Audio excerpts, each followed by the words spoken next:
we have to talk about deforestation, or the loss of forest cover. It's amongst the major environmental concerns the country is facing today. Now, let's get an update on the government's efforts to address this. Live with us here in studio is DENR's Forest Management Bureau Assistant Director, Attorney Ray Thomas Kabigting. Magandang umaga. It's a beautiful day. Thank you very much for joining us. Good morning, Paolo. Attorney, let's start off first with the fact that it is a pressing issue. Maybe it hasn't been talked about enough, but from the year 2001 to 2022, there has been a 7.6% decrease in total forest cover dito sa Pilipinas. That's around 1.42 million hectares in terms of deforestation. Just how big is this an issue? How big is this a problem? And do you feel that are we doing enough to really address the issue in terms of awareness and, of course, action? Well, with the decrease that you mentioned, Paolo, we also experienced an increase, actually, from 2010 to 2020. So from 2010, we started at 6.8 million hectares of forest in the Philippines. And in 2020, our National Mapping Authority was able to map out 7.2 million hectares. So we have increased actually by 5%, although there would be a decrease also, but these offsets each other. In terms of programs that the DNR would have, we still continue our National Greening Program. It will end by 2028. We are expected to have rehabilitated and started rehabilitation actually in more than 1.5 million hectares. But we are now launching the 1.2 million hectares of potential investment areas, which will be available for a number of different investment options in forestry, which includes rehabilitation and reforestation as a business model also. When you say as a business model, obviously a lot of people, some people do say that, okay, for some businesses to thrive, deforestation is a bit necessary. You see that in certain industries, when it comes to real estate, maybe mining as well. You take a look at all of that. How can reforestation actually be a viable business to investors? That's a good question, Paolo, because there's this thing that we call the sustainable forest management. So in sustainable forest management, as long as you are able to harvest what you just need based on your business plan and business model, and then make money out of it, and then be able to replant and rehabilitate your area, it is actually a sustainable way of not only rehabilitating your forest areas, but also making money out of it. There are a number of investors right now that are interested in carbon offsets and carbon credit generation. We are also trying to tap into the carbon credit market, both domestically and internationally. We don't have it yet here in the Philippines, but it's been there in the international market worldwide. So there are a lot of options where we can put in reforestation and forest rehabilitation as a viable business model. It's not necessarily just on the extractive side of things. Yeah. This 1.2 million hectares for potential investment areas are purely just for forestry. There are separate areas for mining and other investments. What is the requirement for the Philippines to be able to tap into that carbon credit?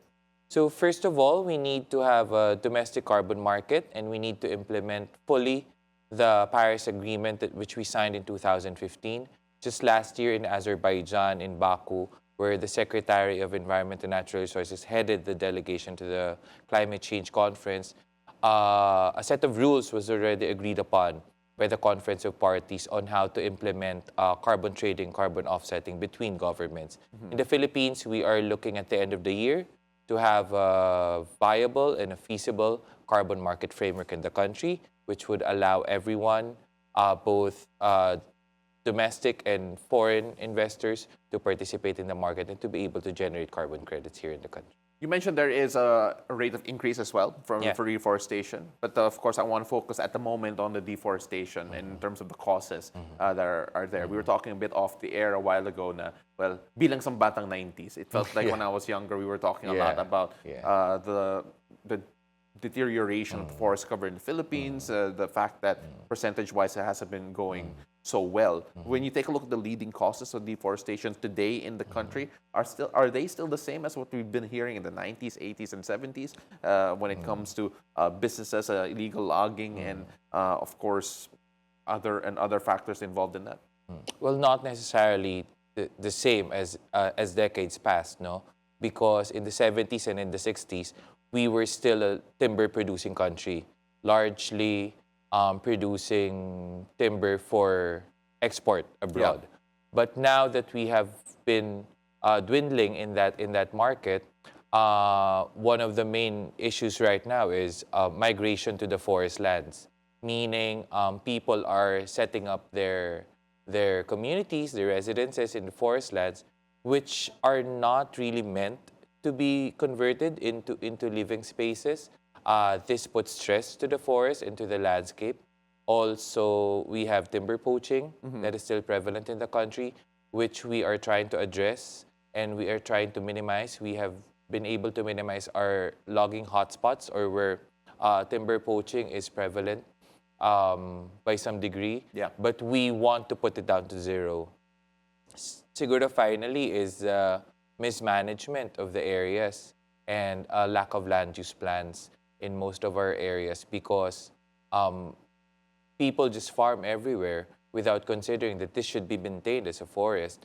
And then we convert that to grow corn, palay, vegetables, which really disrupts the natural ecosystems and which actually contributes largely to deforestation. Attorney, we talked a lot about the projects that you had a while ago, and I just want to tell you a quick story of why we decided to invite the DENR. It was because we were brainstorming during Valentine's Day, and we were thinking about what can we do nature-themed and love-themed at the same time. Then nabalitaan po namin na may tree-hugging campaign kayo. Yes, we do. So yeah. it just fit perfectly like a glove. You talk about efforts like that. Can you give us a bit more of a background on that? Yeah, so the tree hugging campaign, it started in India, in northern India, as a campaign to stop deforestation and the cutting down of trees. It was started in the 70s, actually. But here in the Philippines, the Forest Management Bureau started the campaign in 2022 during the pandemic. Yeah.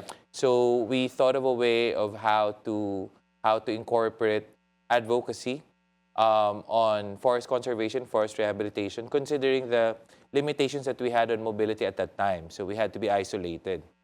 And also, so for mental health as well, because forest bathing, as we call it, or hugging a tree or being exposed to nature, actually helps you mentally. Yeah. It boosts your happy hormones and just calms you down. So we put two and two together. It's Valentine's Day. There's a tree hugging movement. Why not do a Valentine's tree hugging campaign? And from 2022, we've had a lot of support. We've had good feedback from the public. We just announced our winners, I think 2 weeks ago. We will be doing it again next year, and until the people want us to do it, we will continue to do so. I'm excited to see how creative people can get at hugging trees. And I just find it so appropriate that you started during the pandemic when you couldn't hug a person, so you hugged the tree instead. Yes, yeah. But of course, looking forward to this, obviously you're reaching out to the youth, the education sector with campaigns like tree hugging. Is there anything else we can look forward to when it comes to DENR to actually promote reforestation and caring for nature apart from tree hugging campaign? Yeah, so just last week, we had a very productive roundtable discussion with the private sector, with the civil society organizations and the academe on our legacy program, the 3 Million Trees campaign. So we want to be able to plant at least 3 million trees, I'd like to say. Okay. So we're looking forward to more by 2028.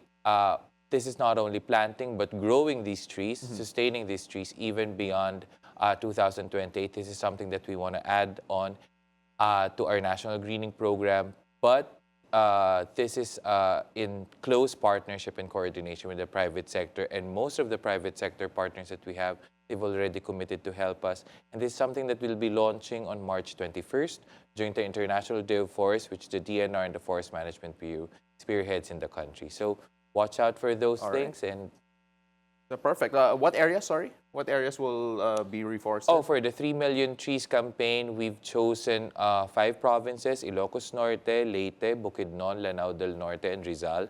But the other provinces, we're also looking for some potentials there if there are areas that we can do so.